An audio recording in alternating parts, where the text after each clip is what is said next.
Price Comics.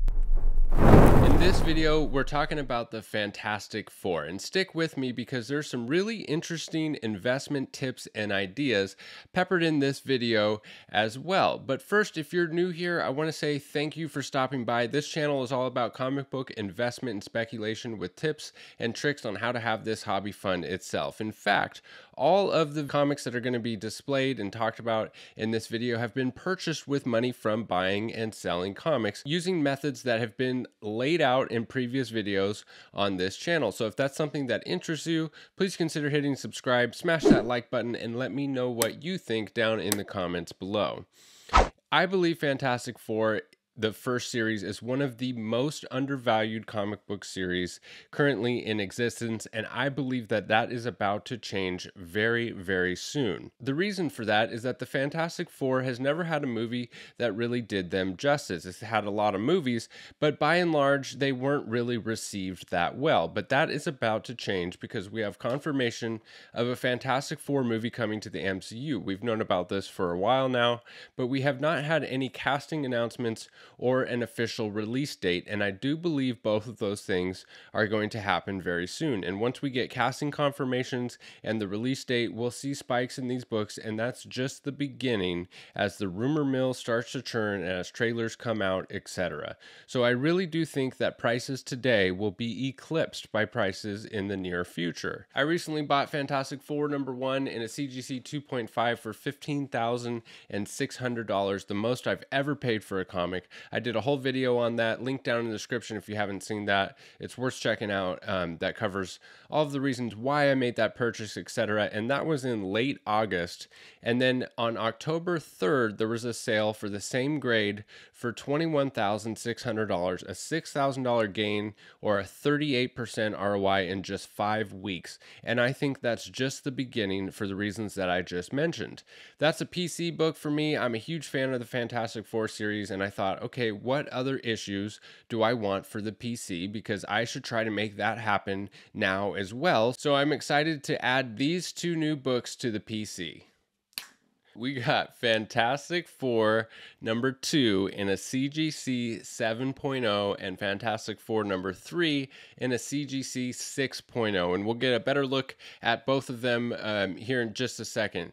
But let's start with #2. This is the second appearance of the Fantastic Four. They still don't have costumes yet. It's the first appearance of the Skrulls. It's the last 10-cent issue, and it's also the introduction of the Daily Bugle. So the Skrulls have already been introduced in the MCU. They first appeared in the original Captain Marvel movie, and it was basically the whole point of that movie. They've made several appearances in the MCU since then, and spoiler alert, if you haven't seen WandaVision, close your eyes and ears for 10 seconds. Most recently, at the end of WandaVision, a Skrull was sent by Fury to recruit Monica Rambeau for an intergalactic mission.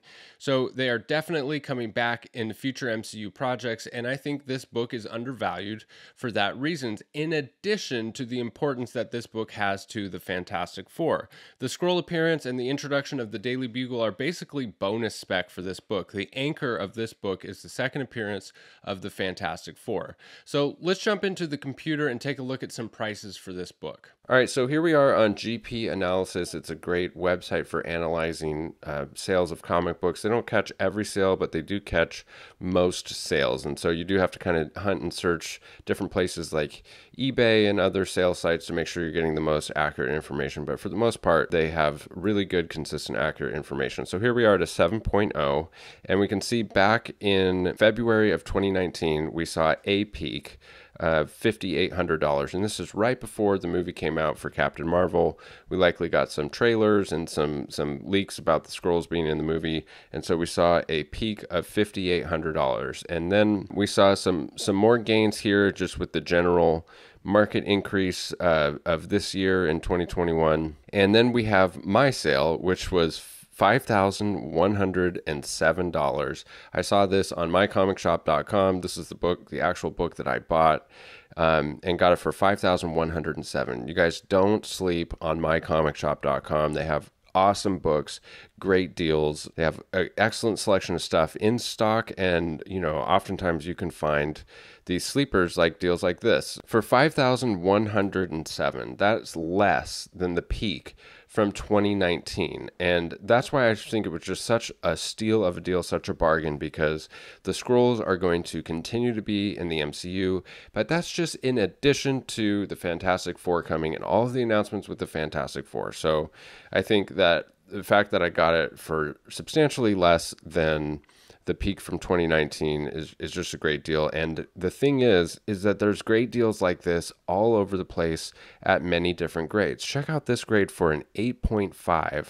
The most recent sale for an 8.5 Fantastic Four number 2 was $8,450, down from the peak in 2019 of $11,500. So I just think that all of these grades, if you can get them prices that are way down from the 2019 peak, I think it's a fantastic deal, because these peaks in 2019 were all about the scrolls. And so the peaks that we're going to see in the future are going to be about the scrolls, but in addition, just the importance that this book has to the Fantastic Four. Here we are at a 2.5, and as you can see, it's trending down. So I just think that in pretty much every grade, and these books come up for sale all the time, especially in higher grades right now. The higher grades for these Fantastic Four number 2s are selling for, what I believe to be great deals in nearly every grade. Now let's take a look at Fantastic Four number 3, another incredibly important book in the Fantastic Four series. First team appearance of the Fantastic Four in costume, first appearance of the Miracle Man, and first appearance of the Baxter Building, Fantastic Car, and the Fantastic Copter. These are monumental developments for the team, which is why I think it's a great investment for this series. So let's jump into the computer and look at some prices for this book. So here we are again on GP analysis for Fantastic Four number 3.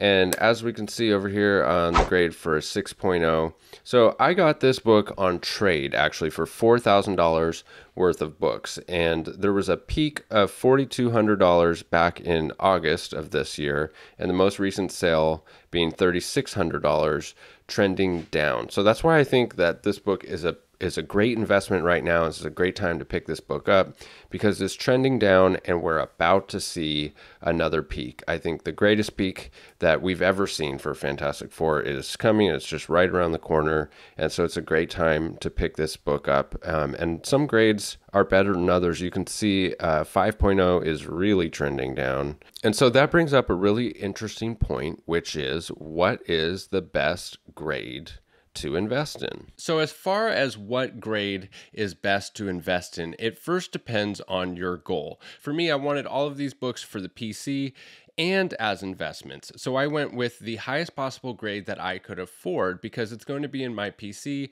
I wanted the best presenting example possible. But if it was just an investment, here's some really interesting information that I found. Generally speaking, as the grade goes up for investment books, grails, if you will, or really expensive books, don't get hung up on the term grail, it just means expensive books. As the grade goes up, the ROI goes down. And there's a really simple explanation for that, and it's demand. There's more demand for the lower grades because more people can afford the lower grades, so it's way sharkier waters. The higher the grade and the price, the less potential buyers, so competition and demand goes down, and so does the price. Of course, there are exceptions to this. Comic books have a ton of nuance, but in general, that is the trend. Let's take a look at Avengers number 1 as an example. So here we are again on GP analysis looking at the Avengers number 1, and here we have a 9.6, the highest graded copy of the Avengers number 1, just sold in September for $369,000. And this is a really interesting one to look at because this book was graded in 2011. It was sold that same year it was graded, and it sold for $250,000. And then it didn't sell again until 2015, and it sold for less, substantially less. It went for $215,000. And then it was another 3 years before it sold, and it went down again to $194,000. And then just recently this year, we had that monster sale for $369,000. $49,000. But if you look at these numbers from a return on investment standpoint, if you invested $250,000 in this book in 2011 and sold it in 2021, that's a return of investment of 47%, which as far as comic books go is not great. 47% ROI over 10 years is nothing compared to some of these other books. Let's look at the census and look at what is the most popular, most plentiful grade. So here's the census for Avengers #1, and as you can see, there's 5 copies at 9.6 and none higher, but there are 401 copies at a 3.0. So a 3.0 is the most plentiful grade. And if we look over here on GP analysis at a 3.0, we see that in 2019, there was 30 sales. In 2020, there was 24 sales. And if you look at some of these other grades, 19 and 16, 17, 15, that is actually the most number of sales. So it's the most plentiful book, and it also changes hands the most time. So there's the highest demand for a 3.0 because more people can afford it, and there's more copies of them available. So if we look at 2011, and we're going to compare high to high. So in 2011, the high sale was 971. And in 2021, the high sale was 49.20. And so if you look at that as an ROI, that's just over 500% ROI over 10 years. So the 3.0 had a 500% ROI over 10 years, and the 9.6 had 47% ROI over 10 years. So that's the most extreme example. So let's look at something somewhere in the middle that has more sales, since there's so little sales of the 9.6. Let's look at an 8.5. There's actually 3 sales in 2019, 3 sales in 2020. You know, it does change hands, definitely not as often, but it's kind of a middle ground. So if we look at the 8.5 in 2011, the high sale was 12,446, and in 2021, the high sale was 28,800. That's an ROI of about 231%.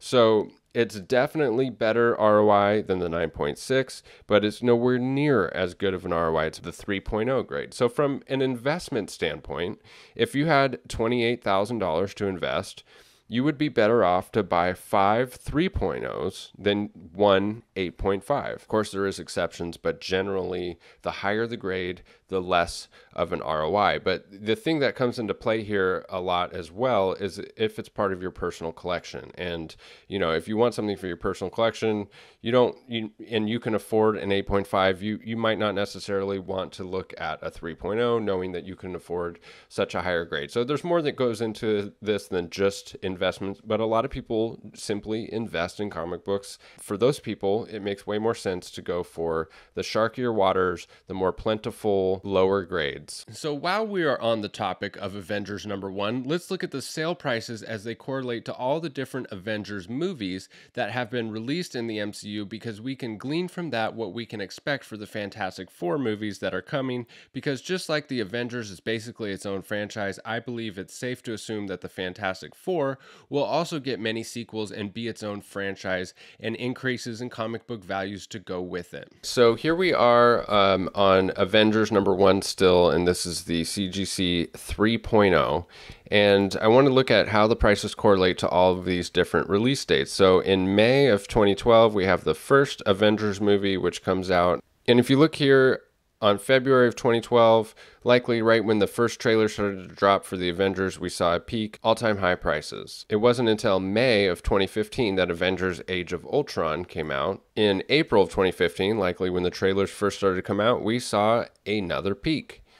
And if we look at April of 2018 is when Avengers Infinity War came out. So March of 2018, likely when all of the trailers started to be released, we saw another peak, all-time record highs for this book. And then something interesting happens. We saw a peak after the movie came out in April. The movie came out in April, and we saw this huge peak here in June. And I think this is probably due to the fact that Avengers Endgame came out just a year later, so there was likely some announcements right after that movie that Avengers Endgame was coming. And Avengers Endgame came out in April of 2019. March of 2019, we saw another peak, some more activity in March of 2019. And then the rest of this is just general market influences of the comic book market. We see this huge boom that we saw across all books and this relatively small correction and to where we are now. So my point is that I think this is a great blueprint for the Fantastic Four,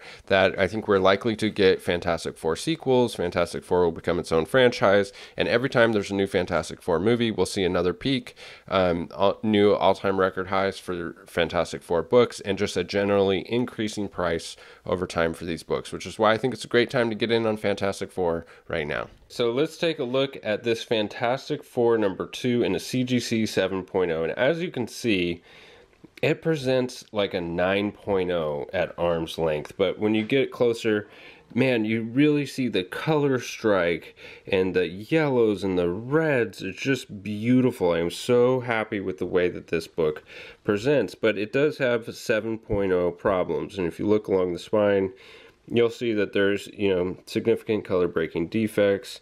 Nothing can be done with that with the press. And down at the bottom here, we have a little bit of discoloration.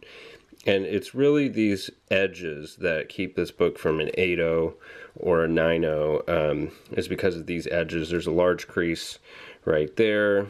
Nothing can be done with that. And this edge in particular is probably the worst edge, which you can't see from arm's length, but there you can see these color breaking defects. Luckily, it's still, holding together and in good shape. I don't think it's going to deteriorate any farther than this. And then the backside actually presents a lot better than the front. Again, with the discoloration, but sharper corners on the back, less chipping, less spine ticks and whatnot. Just some, some minor spine ticks and whatnot along the back spine. And then the top edge actually looks really sharp. So I'm actually really relieved that I believe this book is every bit of a 7.0, and I don't think it could get anything higher if it was pressed or cleaned. So I'm happy with that. I'm happy to just keep it as a 7.0 and not have to make that tough decision. And here we have the 6.0. Same thing with the 6.0. I believe that this is every bit of a 6.0. If you look along the spine, there's plenty of color breaking defects along the spine, and on the back side there's plenty of 6.0 problems, but I don't think, this book possibly, if it was cracked and pressed, I don't believe either of these books were pressed, and if this one was cracked, pressed, and clean, I could see it potentially getting a 6.5 or maybe a 7, but it's not a slam dunk. There's nothing major that stands out as a pressable defect, so I'm just happy with the 6.0, and we'll just keep it the way it is. Let me know in the comments below, what comic book series do you think is undervalued? What Fantastic Four keys do you think are a must-have? If you got anything out of this video at all, please leave a like. Smash that subscribe button if you haven't already. And as always, thank you so much for sticking with me all the way to the end of the video, and we'll catch you in the next one. Bye. Price Comics.